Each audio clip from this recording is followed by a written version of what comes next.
This is a beetle. This is a crab. This is a beetle crab. This is not a beetle crab. Dang, one-letter spelling difference gets me every time.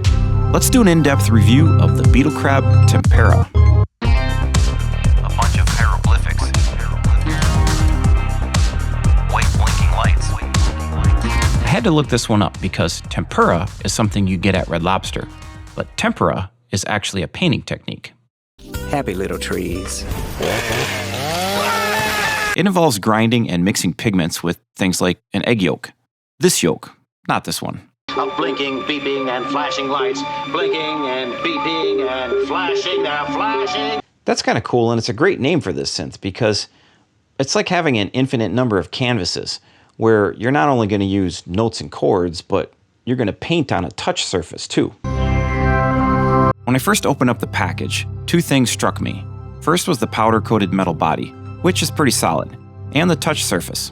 Now the touch surface is interesting, and I'm not sure if this is a urethane or acrylic coating or glass. Scratching is a concern, but I have not scratched it after 2 weeks of use, so it seems like it's pretty durable.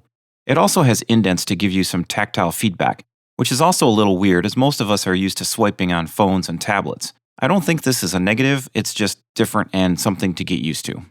The underside has 4 inserts so that you can attach this to mounting hardware, and then attach to something like an Osmos or a Nord that also has mounting hardware. I mean, this should be standard in 2025, but it's not, so thank you, Beetlecrab. I/O is really good for such a small little box. You've got MIDI in and out, 2 USB hookups, audio in for direct sampling, and stereo audio out. The 1/4-inch jacks are very solid, to the point where you really need to put a bit of force on the cable to insert or remove it. That's a good thing. A separate headphone jack would have been nice, but given the size of the unit, it's understandable that they used a single jack for both audio out and headphones. The encoders are, well, I'm not sure I like them. They feel pretty solid, but they do wobble a bit. They match the aesthetic of the unit really well, but they're also slippery. It's not terrible, but my fingers do slip on occasion, especially if I'm trying to move quickly, whereas the rubber-coated encoders on the Poly & Play Plus, for example, don't have that issue. Having capacitance touch would also have been nice, but that would also increase the price. Now let's talk about storage, because for such a small synth, this thing has it, and I love it. It's got 8 gig of internal memory. That's way more than any Nord synth, quite a few Roland synths, including the Phantom EX, and almost as much as the flagship Yamaha Montage MX-8. This is what I'm talking about, synth companies. Give us more memory to store stuff, because we like storing stuff. And if that wasn't enough, you can put in an SD card and a USB stick. Thus I can store hundreds of samples and canvases and be able to take this anywhere.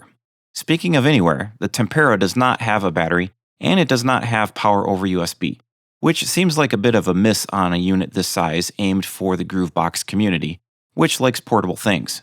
It also does not have a speaker. Some people will hate that a Groovebox type synth does not have a speaker, but 100% of the time, I prefer using almost any type of earbuds versus a cheap $5 speaker. I actually like that it doesn't have a speaker, but you might disagree.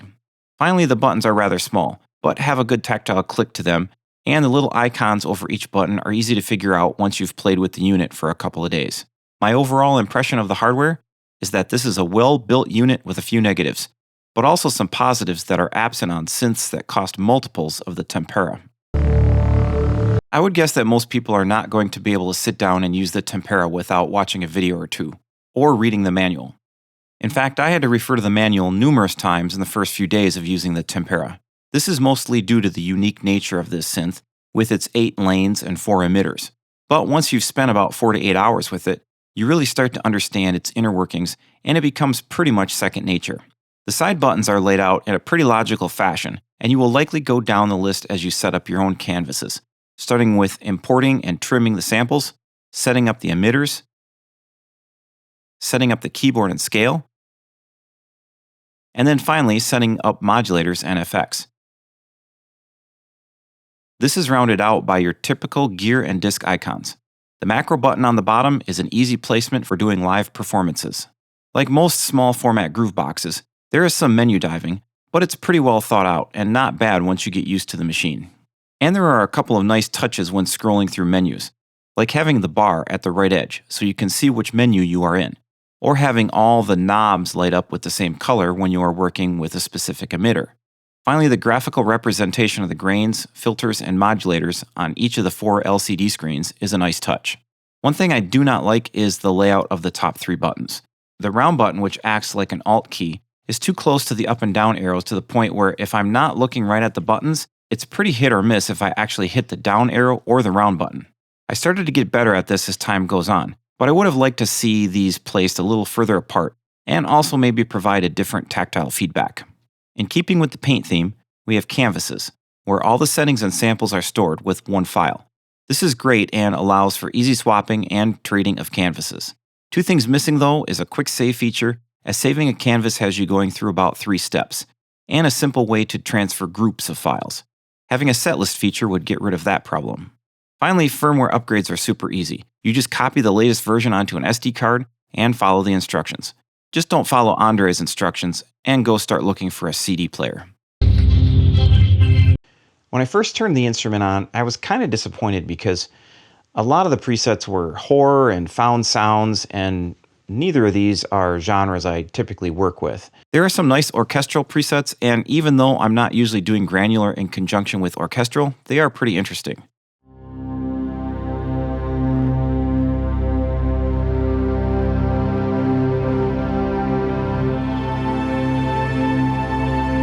The choir presets are actually pretty cool, and several of the drone and beats presets are very cool, especially when you start to make changes to them, which I will go over in a minute.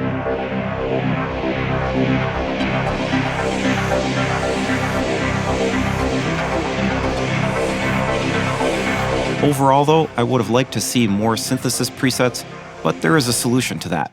On the Beetlecrab website, users have posted their own presets. Now, like a lot of user-generated content, these are pretty hit and miss, but there are a few gems in there. Another source of canvases is a set of really great presets from Jeremy at Red Means Recording, and I will put the link to both in the description. The Tempera, however, isn't really an instrument to showcase dozens of cool presets. It really wants you to change those presets, or make your own canvases. In fact, unless you just want to press the note keys, you have to change them. And if you dig just a little bit deeper, you could do some pretty incredible things. I mean, this box screams exploration. As you've probably guessed by now, synthesis on the Tempera is pretty unique. One of the first things that you will notice as you try out these different canvases is that each of the 4 emitters can be placed and controlled differently. Some of the presets are programmed to only allow you to turn on and off individual pads. Some shoot up and down, some shoot side to side, some are on LFOs, and some are on envelopes. This is like 4D painting, and it's super cool. I go over some painting techniques in my first impressions video from a couple of weeks ago here. Since each lane is essentially a different sound on a tape loop, this opens up a whole new dimension to not only scrub granular through a sample from start to finish, but through adjacent samples as well. The nature of this unit means that you can really get organic with the sound.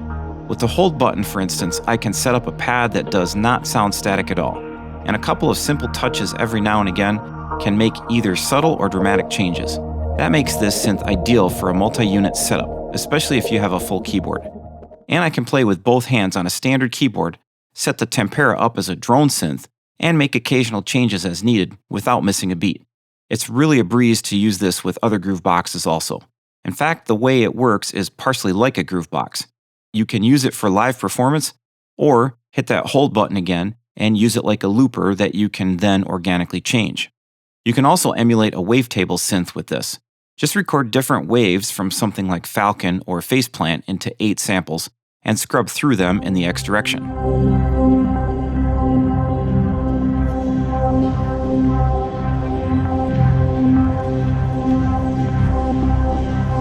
Finally, the ability to set up 8 macros using the 4 encoders is a nice touch and is fantastic for live use. One thing with Tempera is that it does take a little time to make a canvas, because you need to record a sample, then potentially chop the sample, set it up with the XY axis stuff and modifiers, so there is some minor menu diving and a decent amount of button pressing to get a full-on canvas completed. But this is no different than setting up multiple layers on a workstation synth, for instance. The effects on the Tempera are good, but I do wish there were more. There is a filter, chorus, delay, and reverb. All of these have fairly basic controls, but sound very good. The filter is fantastic for live use. and there are the typical low, high, and bandpass variants. The addition of a notch filter would be nice, as would something like an MS-20 or other specialty filter. A bit crusher, tape emulator, or saturation would be pretty fantastic too. The reverb is the standout effect, I think, and you can get a shimmery effect with it using certain sounds and grain patterns. All in all, the built-in effects are a nice addition, although I do hope Andre adds a few more.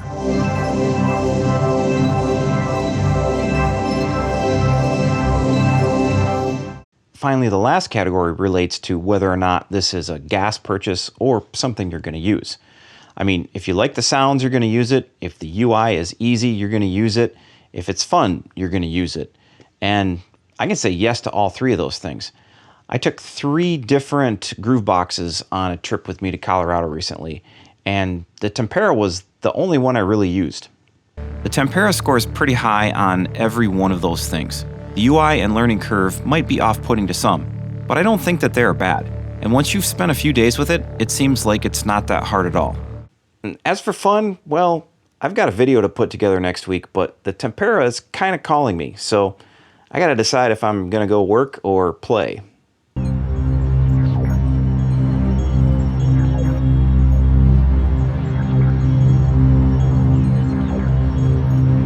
Now, I'm pretty hyped about this synth because while it's very solid and scored really well, there is still a lot of room for development, and Andre from Beetlecrab could take this in a lot of different directions. I like to call this a tip-of-the-spear type instrument because it's pretty unique and different and new, and I think in the next 2 to 5 years, you're going to see other synth manufacturers take this idea and kind of change it and maybe incorporate it in their own instruments.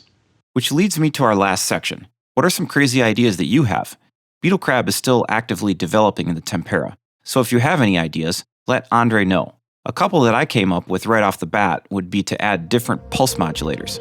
This would open up a lot of possibilities, especially for rhythm if you use this in conjunction with volume or the X and Y offset.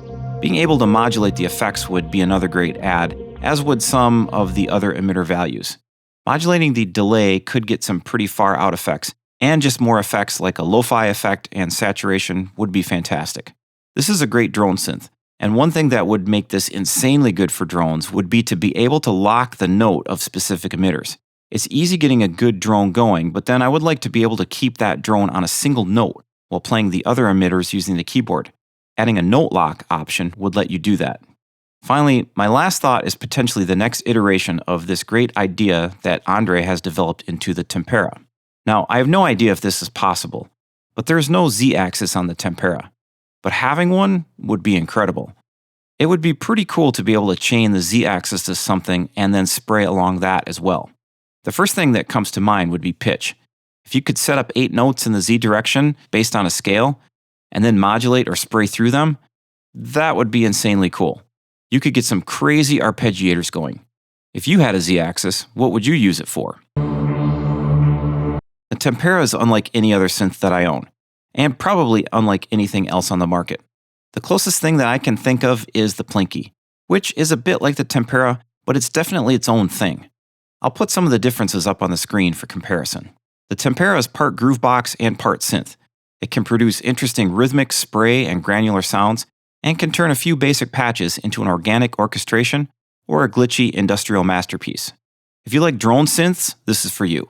If you like glitch, this is for you. If you like exploration and Eurorack stuff and patch creation, this is for you. It's definitely one of the most engaging synths I own, and I'm particularly looking forward to painting this with the Osmos when it gets MPE powers. Each of these is definitely a 4D synth, and together, I think we could see nuclear levels of power. That's it for today. Hit that like and subscribe and the bell. Stick around for a little jam. Thanks for watching, and we will see you on the other side of the mountain.